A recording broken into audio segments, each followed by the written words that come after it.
Hello po mga ka-Uncle Teng. Welcome po sa ating munting channel, Teng TV. Umpisa pa lang po tayo sa ating YouTube channel, no? Welcome po sa Teng TV. Yung channel po natin ay syempre, kinakapa muna natin kung ano yung magiging interest ng ating channel, ano? Kaya sa ngayon, kahit kung ano-ano na lang muna ang may upload ko, at least may mga mapapanood po sa ating channel. No, so welcome po sa mga nakakapanood po at natutuwa sa ating mga upload videos. Maaari pong i-paki-like, share po at subscribe sa ating munting channel para po sa ating mga paparating na mga videos. At least malalaman natin kung ano ang mga interest na dapat nating i-upload.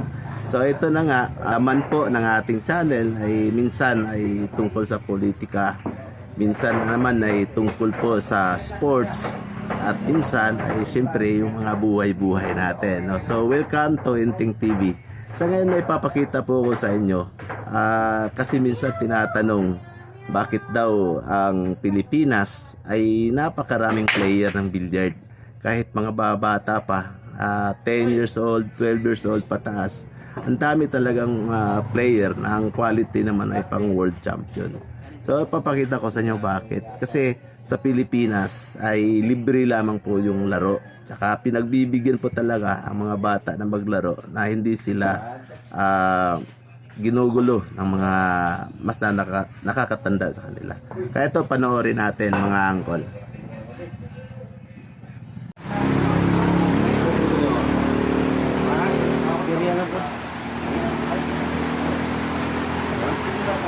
Ayan na, nagbubutok pa.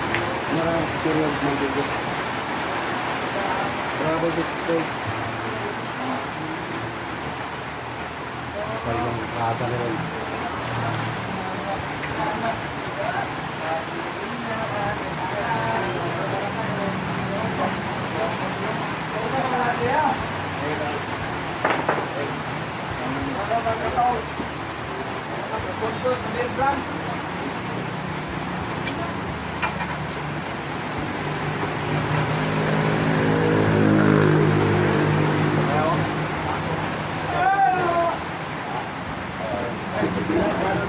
Ano dito no? Ito.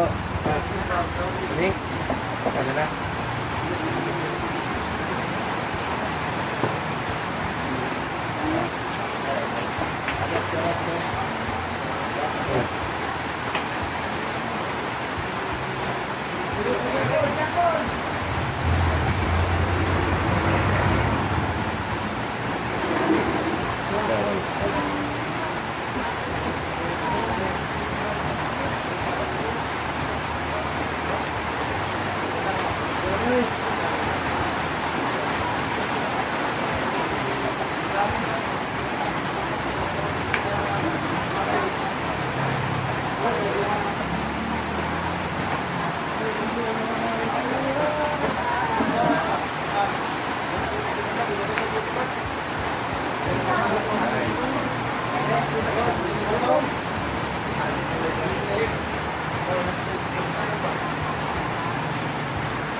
Tawag, side packet.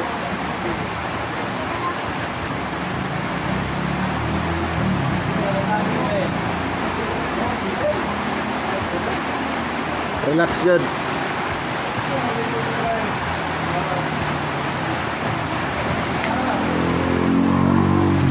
Bulay sa palihog say. Bulay sa 1-0.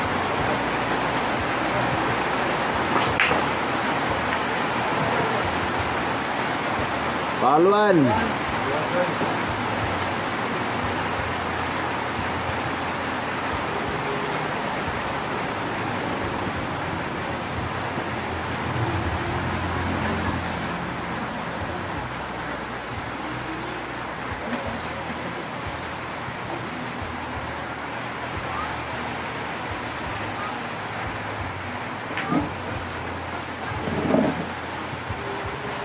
wala boss. Kunin na ra. Ala na lang, video na lang para na ako'y makuan.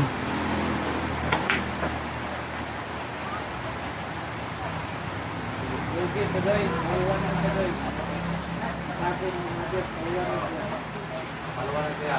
Tama na mag-poultry.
Sama daw.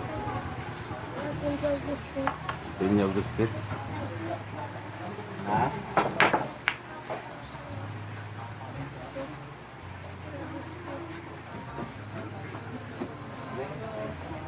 Galing daw.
Wow!